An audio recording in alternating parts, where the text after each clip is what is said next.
Do you think renewable energy has reached an economic tipping point or in terms of market penetration acceptance as a viable energy source or broad movement towards the green economy? Absolutely. I mean, I live in the suburbs and I see people putting photovoltaics on their house. It's not it's not something like in the 70s where, it's just either people had huge tax incentives and quite frankly, a lot of shoddy work that was done in the 70s really set the systems back, or the public acceptance of these systems. But today, there's huge numbers of photovoltaic systems in the state, and it's not a novel item anymore. I think it's accepted. Okay. Are you concerned about China stealing our lead in renewable energy technology? No.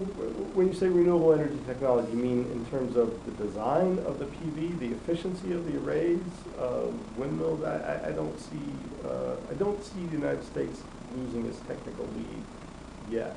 And are you saying that they're growing their renewable portfolio faster than us? I guess I'd have to look at the data because I don't look at the international renewable arena that closely, so I don't have a good feel for it. But no, I'm not worried about that. Okay. Do you have an opinion on peak oil?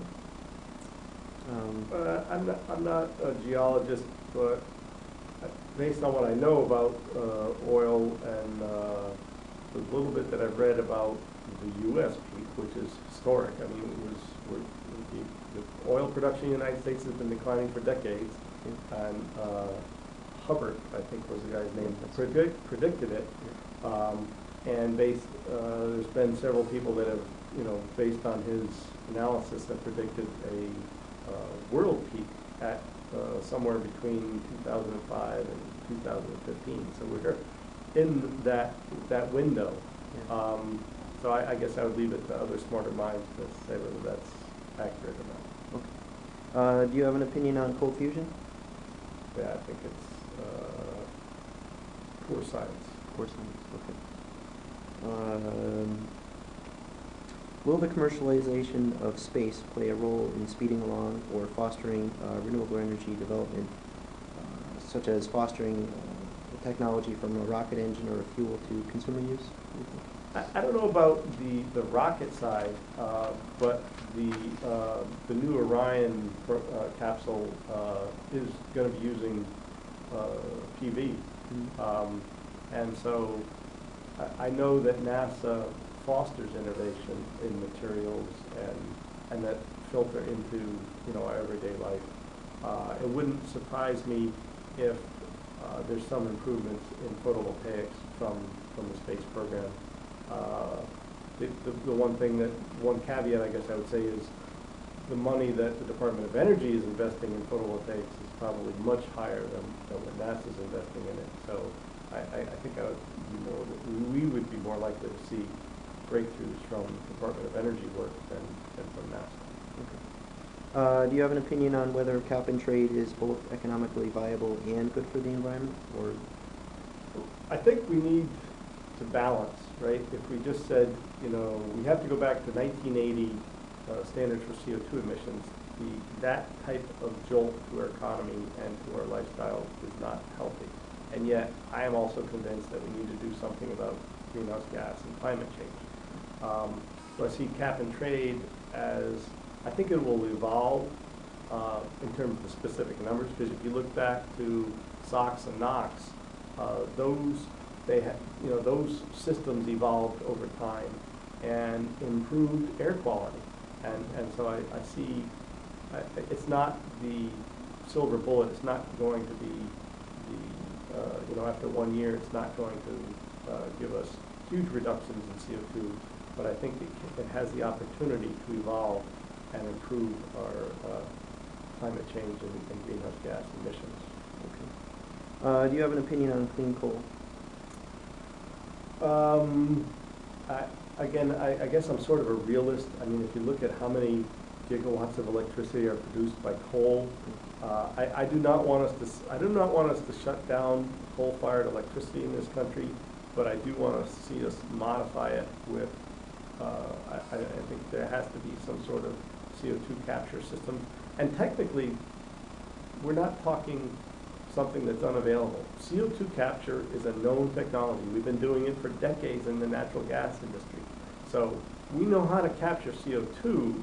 It's can we make it cheap enough for the volumes, the mass quantities of CO2 that are emitted by these coal-fired power plants. The moniker clean coal, I think, is a bit of a stretch. It reminds me, I went to a meeting once where there was it was actually a decade ago on beginnings of greenhouse gas emissions and climate change. And they actually had a speaker from the coal industry there. And he just reminded me of George Wallace from the 60s and 70s, in that George Wallace, you know, George, I think he was Georgia or Alabama, I forget, but he was an avowed segregationist. And he said, segregation now, segregation forever. Well, this speaker from the coal industry had the same mantra. It was coal now, coal forever.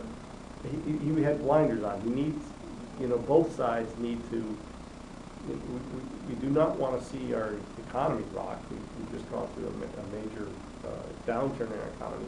And yet, you know, greenhouse gas, I believe, are real, and climate change is real, and so we need to make some changes.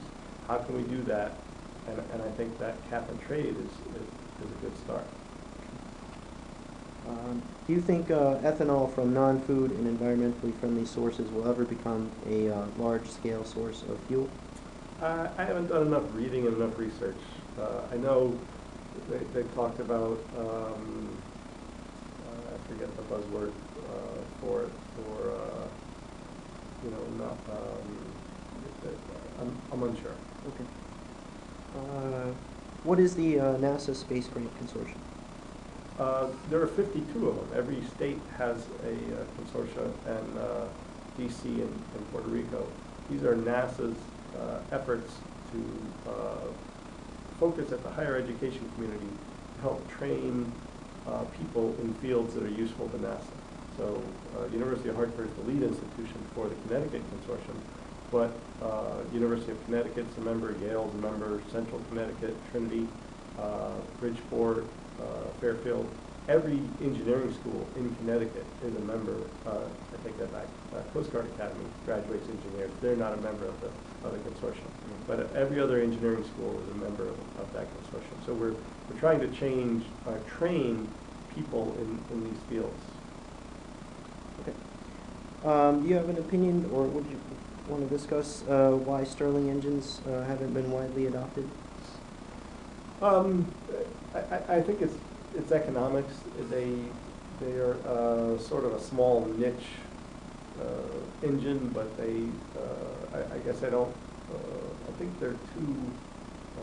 You know, when I was in engineering school, shortly thereafter, someone pointed out the acronym KISS, K-I-S-S. Keep it simple, stupid. And so the more complexity you bring into things, the harder it is to introduce. And I think Stirling, while they are on paper they're touted as simple, they're not. That heat transfer is not as simple in application as it's been touted in some books. Okay. Well, thank you for taking the time. You're welcome. Appreciate it. All right. Good luck to you. Thank you.